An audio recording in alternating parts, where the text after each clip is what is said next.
he has given you a defined mission.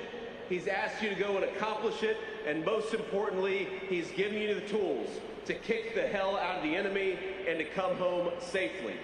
That is what you should expect of me, of our great Secretary of War, of the President of the United States. You put on the uniform. You offer to sacrifice, ultimately, for the benefit of this nation. But what you should demand in return is that when we ask you to go and do something, we tell you exactly what we want you to accomplish. That is what this administration has promised, and that is what this administration has delivered on. Because when I think about what happened when I was a young Marine in 03 to 07, is we had a lot of people who were asking our military to do the impossible, but they weren't giving them clearly defined missions and clearly defined objectives. To the members of the Air Wing that just came home in May, what did the President of the United States ask you to do? Something very discreet and very specific. Number one, he asked you to ensure that we destroyed Iran's conventional military, and as we sit here today, their Navy is at the bottom of the ocean, and they have no ability to project power like they did even 12 months ago. What else did he ask you to do? He asked you to destroy their nuclear program. And now, and trust me, I know because I look at the intelligence estimates, if you look at what our own intelligence says about their nuclear program, they are further away from developing a nuclear bomb than they have ever been since basically the last 20 or 30 years. And that is because of you and because of your hard work. And finally, what the President asks you to accomplish is to destroy the defense industrial base of that country, so that if they ever decided to rebuild their military, or if they ever decided to rebuild that nuclear program, they would be hard-pressed to do it. And you did that exactly as well. But today, as I sit here, there are people in this country who want you to just keep going and attack the President of the United States for using the leverage that you gave him to engage in negotiation. And why do we engage in negotiation? Because of you. It's not out of weakness, but it's out of strength. And again, I go back to that time that I served in the United States military from 03 to 07. We made a lot of mistakes back then. We did a lot of stupid things back then. You performed ably, but your political leadership did not. And what I remember about that time is that, number one, there were people who learned all the wrong lessons from that moment in history. There were people who learned the lesson that we could never use the military again. But that's not the right lesson, because the military isn't who screwed up in 2003 and 2007. It was the political leadership that screwed up. So that was the wrong lesson to learn. There were also people who learned a different lesson, an equally wrong lesson, that the solution to the problems that we had in the early 2000s was to ask you to do more and more and more and more without giving you a clearly defined objective. Ladies and gentlemen, I think that you deserve to have a clearly defined objective. I think you deserve to have a President of the United States who believes in you and gives you the weapons to win.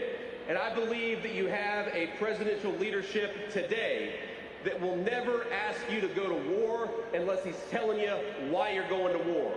And most importantly, when he sends you to war, he gives you the tools you need to kick the hell out of the enemy and come home safely. That's what you deserve.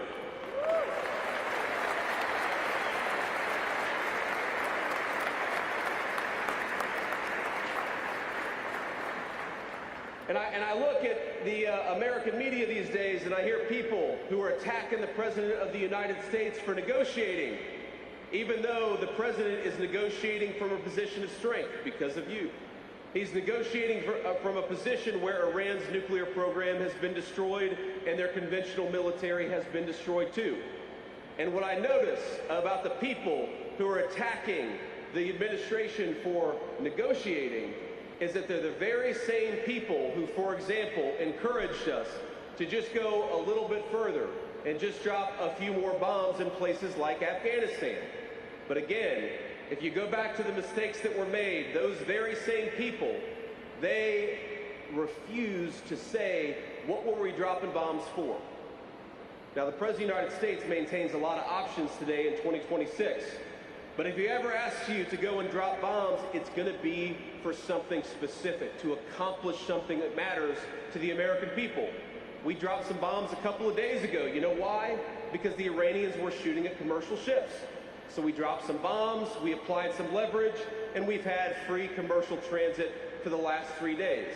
If the Iranians try to rebuild the nuclear program, the president's got options, again, because of you. If the Iranians try to threaten their neighbors or fund terrorism, we've got options, again, because of you. But what we must never do is drop bombs just for the sake of dropping bombs. And that is what the president will never ask you to do. He'll ask you to go to war, yes, but when he asks you to go to war, he'll tell you exactly what you're going for, and I think that is what you should expect out of your political leadership. You should expect something else, too. And this is where I get into the great work of Jen Kiggins and Doug Collins. You know, one of the most formative experiences of my entire life was after I got out of the Marine Corps. And I was a law school student, and I worked on the Veterans Legal Clinic, helping veterans deal with some of their legal challenges. And we actually represented the Vietnam Veterans of America. And a lot of you are maybe too young to appreciate this, but the Vietnam Veterans of America experienced one of the most shameful periods in the history of the United States of America. They came home, many of them, not to fanfare, not to flag waving, not to a grateful nation. They came home to people who spit on them, who attacked them, and criticized them simply because they did the job the political leadership asked them to do. Now, I go back to what General Washington said about gratitude of heart. And when I sat down with these Vietnam veterans, these people who had quite literally been spit on by their fellow citizens for doing the job Washington asked them to do you know what they had? They didn't have resentment. They didn't have hatred. They didn't have anger. They had a simple motto, that never again would America do to a generation of veterans what happened to the veterans from Vietnam. It was an amazing thing. And so when they came to us and they wanted legal help, it wasn't for themselves. It was for all of you. And it was for the generation of veterans that I represented, the veterans in Iraq and Afghanistan. And they committed themselves. These old red hatters, some of them were the saltiest people you've ever met in your entire life. But they committed themselves to help all of you because they wanted to make sure that the United States would never again treat a generation of veterans the way that it treated the Vietnam veteran generation. And that's an amazing thing. That is the spirit of gratitude. And what we've done is we have taken that charge and we have run with it. What Doug Collins has done is we have seen, working with Jen Kiggins and some of our other great rock stars in Congress, is we've seen veteran backlogs at their lowest level in 30 years. When you call the VA, whenever you get out of the military and you call the VA, somebody ought to actually answer the telephone. And that's what we've done because of Doug Collins and Jen Kiggins. If you or your family needs medical care, it should be there. And that's what's happening because of Doug Collins and Jen Kiggins. Ladies and gentlemen, some of you will serve 4 years, and some of you will serve 34 years. But the simple promise that I make to you that Doug Collins and Jen Kiggins fight every single day is that whenever you call on the Department of Veterans Affairs, somebody should answer the phone and give you the services that you need. So I want to say thank you to Doug. I want to say thank you to Jen Kiggins. We are fighting for our veterans every single day, and the thing that I'd ask all of you, because one day you're going to be veterans. You won't be active duty service members, you will be veterans. Are we going to continue to fight for our veterans just as the Vietnam veteran generations has fought for you? Absolutely we will. That's what we need from every single person in this room, and that's what you should expect, and that's what you have from your political leadership. Now let me make just a couple of final comments here. You know, one of the things that we've tried to do in our Department of War is to recognize that you guys are able to do amazing things, but only if you're empowered to actually do them. Why have we gotten rid of diversity, equity, and inclusion? Because we recognize that Americans from every walk of life from every ethnicity, from every race and religion, that you all can exceed, that you all can succeed if you're empowered by your leadership.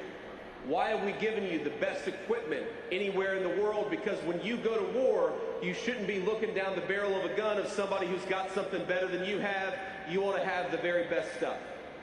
But I think the thing that I'm proudest of is that we have empowered you to do great things again. We're not telling you to look behind you. We're not telling you to think about whether your warfighting abilities or your warfighting capabilities are going to be second-guessed by a politician back in Washington. We're sending you overseas if we have to. We're giving you clearly defined missions, and we're making it possible for you all to do exactly what you need to do. So from one enlisted Marine to all of you, I just have a couple of final thoughts. Number one, I am grateful to you. You may not realize this, but I spend my time with a lot of political hacks back in Washington, D.C. Not Doug and Jen, but there are some political hacks back in Washington, D.C. You are the people who make this job worthwhile, and you are the people who make this job something proud to do. I know it. You may not see it, but I've looked in the eye of a lot of bad guys, and those bad guys respect the United States because they fear you. So number one, thank you.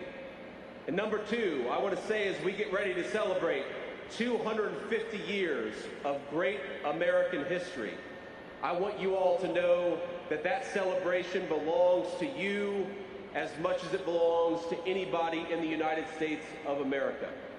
For 250 years, it is people like you who have put on the uniform of the United States of America and made sure that our Constitution actually has meaning, who have put on the uniform of the United States of America and made sure that those backyard barbecues and those celebrations we're going to see over the next few days exist under a blanket of liberty and protection. Ladies and gentlemen, you are the very best part of the United States of America.